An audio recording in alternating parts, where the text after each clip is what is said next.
The Watsons Go to Birmingham, Chapter 5. Nazi parachutes attack America and get shot down over the Flint River by Captain Byron Watson and his flamethrower of death. Byron got caught lighting matches again, and it looked like this time Mama was going to do what she always said she would. That's when Joetta turned on the tears and cried and begged so much that Mama let him off. She swore to him, though, that the next time he got caught starting fires, she was going to burn him. She told us that same old story about how when she was a little girl, her house caught on fire, and for 2 years after that, she and her brothers had to wear clothes that smelled like smoke. Even though the story made Mama and Joey get all sad and sobby, it was kind of funny to me and Vi. We'd heard it so many times that Byron even gave it a name. He called it Mama's Smokey the Bear story. I won't have you putting this family in danger. Just once more, Byron Watson. One more time, and you're burned. Then, to show Byron how serious she was, Mama raised her right hand and said, I swear with God as my witness. Vi got put on punishment for a month, but even before a week was gone, he started up again. I was up in the bedroom looking at comic books when I heard Byron go into the bathroom and lock the door. I knew something was up, since he only locked the door when he had something to hide. I sneaked to the bathroom door and peeked through the keyhole, but Vi was pretending he was making a movie called Nazi Parachutes Attack America and Get Shot Down over the Flint River by Captain Byron Watson and his flamethrower of death. I could see that he'd made a bunch of little toilet paper parachutes, and when he yelled, "Action!" he set one of them on fire and dropped it over the toilet. The guy in the Nazi parachute screamed as he floated down in flames and landed in the water with a loud hiss. But before the parachutist was dead, Vi would flush the toilet and the Nazi would go down the drain going gloop, gloop, gloop. When the water was swirling around him away, Byron said the only Nazi talk that he knew. Y'all hold my fewer. Off with her same. Peeking through the keyhole, I could see Byron salute to the parachute when he flushed the toilet. Such a brave soldier deserves our respect, he said. So we gonna give him a burial at sea. The toilet stopped glugging, and Byron said, Not bad, but let's have a little more screaming on the way down. And how about having the flamethrower of death turned up a little bit? He picked up another toilet paper parachute, lit 2 matches at the same time, set the parachute on fire, and yelled, Take 2, and sent the Nazi screaming into the toilet. Byron was on take 7 when Mama finally wondered why the toilet was being flushed so much and came upstairs to see what was going on. The whole upstairs smelled like a giant match, and she knew something was fishy even before she got to the top step. She moved so quick and quiet that I still had my eyeball in the keyhole when she stepped into the hallway. I looked up and there she was. Mama, I knew I was going to get it for not turning Byron in, but before I could say anything else, Mama pushed me out of the way and hit the bathroom door with her shoulder like Elliot Ness, the cop on that Untouchables TV show. The door jumped out of her way and banged into the bathtub. Byron turned around and screamed. Nazi number 7 hit the water with a hiss. Byron threw his hands up in the air and said, Mama, Mama snatched Byron's neck and stopping just to pick up the matches that Byron had dropped. She dragged them all the way down the stairs. I could see that Mama had forgotten all about me, so I followed right behind. As they went down, Vi's feet touched the steps only 1 or 2 times. He looked like one of those ballerinas that danced just on the tips of their toes. Mama had her hand around his throat like it was a baseball bat and was holding him up in the air. I never knew Mama was so strong. They danced into the living room, and Joey started looking nervous. She ran over and huddled up next to me. Mama's eyes got slitty with the eyeball shooting around from side to side. It was almost too scary to watch, but I kept looking since I knew there was going to be some real big action this time. Joey grabbed a hold of my arm and said, What's going on? What'd he do? She was starting to get jumpy because she'd never seen Mama so mad either. I felt kind of sorry for Byron because Mama hadn't let go of his neck. And even though he was a lot older, he could tell he was just as scared as me and Joetta. He kept pretending he was daddy cool, though, and the only way you could tell he was scared to death was by looking at his eyes.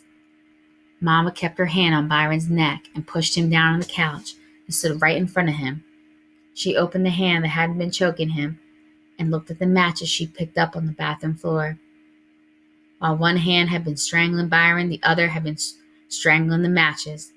The matches were soaking wet because whenever Mama got scared or nervous or mad, her hands got real sweaty and disgusting. Mama's voice got strange, hissing like a snake. "Joetta, go to the kitchen and bring me a book of matches."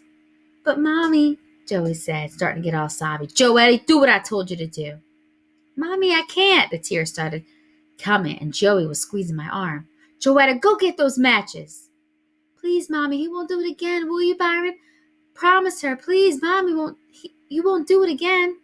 "Kenneth," she turned to me then, "go get some matches." This is what I was afraid of. If I didn't go get the matches, I was going to be in worse trouble than I already was with Mama. And if I did go get the matches, I knew Byron would kill me as soon as he got back from the hospital. "Mama, Move, young man." "Mama, wait a minute. I can't move. Joey's got me by the arm, and if I move..."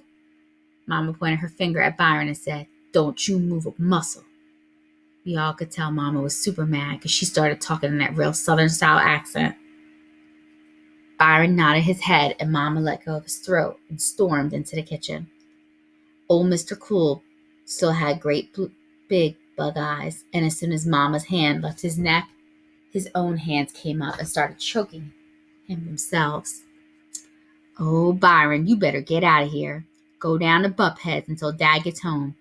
He's probably going to whip you, but Mama's really going to burn you," I told him. "Please, Byron, run. Get out of here." Joey let go of my arm and ran over to Byron and tried to pull his fingers from around his throat. "Can't you tell? She's not playing." Joey kept pulling at his hand, but it looked like Byron was hypnotized and he wouldn't move. We all nearly jumped through the roof when the snake woman voice came back into the room and said, "Joetta, move away from him." Mama was carrying a piece of paper towel, a jar of Vaseline, and a Band-Aid in one hand, and a fresh, dry book of matches in the other. She wasn't even going to take him to the hospital. She was going to set him on fire, then patch him up right at home. Joetta saw the Vaseline and went crazy. "Oh no, Mommy, let Daddy whip him, please, please." Joey began pulling her braids and stamping her feet up and down. "Please don't set him on fire." Her face was all wet and twisted up, and she looked like a real nut. It was hard to do, but I kind of felt sorry for Byron. Though not too sorry, because I knew he deserved whatever happened. First, because he had a chance to escape and didn't take it. And second, because he was being a bad influence on me. Nazi parachutes attack America and get shot down over the Flint River by Captain Byron Watson and his flamethrower of death looked like a real cool movie for me to make too. If Mama just gave Byron some stupid punishment, then maybe it would be worth it for me to flush some Nazis down the drain myself. But if you got set on fire for doing it, the movie wasn't worth making.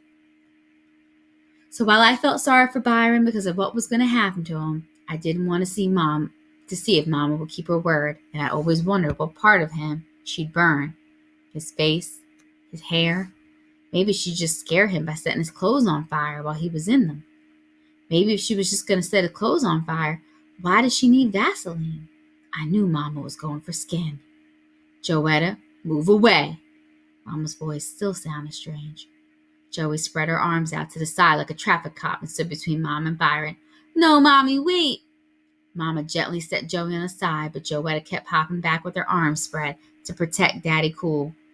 They wrestled like this a couple times before Mama finally set all the burning equipment down and sat on the coffee table and pulled Joey into her lap. She wiped Joey's stupid tears with a paper towel and rocked her back and forth a couple times, going, "Shh, honey, shh." When Joey finally stopped crying and blew her nose, Mama said, "Sweetheart, I'm so proud of you. I know you're trying to protect your brother. That's a good thing. I know you don't want to see him get hurt, right?" Joey sniffed and said, "No, Mommy. But honey, some of the time Mama has to do things she doesn't want to do. Now, you really don't think I want to hurt Byron, do you? Joey had to think about this. The matches and the first aid and stuff and the crazy look Mama had in her eyes made it seem like hurting Byron was exactly what Mama wanted to do. After Joey didn't say anything, Mama had to answer the question herself.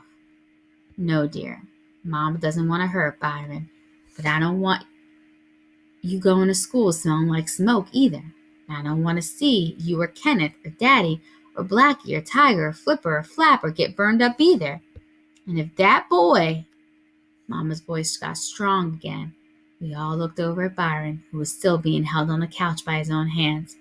If that boy sets this house on fire with his nonsense, I don't know what I'm going to do. Mama's voice was coming back. So, Joetta, don't you see how Mama has to help Byron understand how dangerous and painful fire can be? Don't you see we tried everything and nothing seems to get through that rock head of his? Joetta thought about her stupid cat and goldfish getting burned up and looked kind of hard over at Byron. But look at him, Mommy. He's really, really scared this time. Maybe he won't. Joetta, he's not that scared. Yet. Then Mama dropped the bomb on Joey.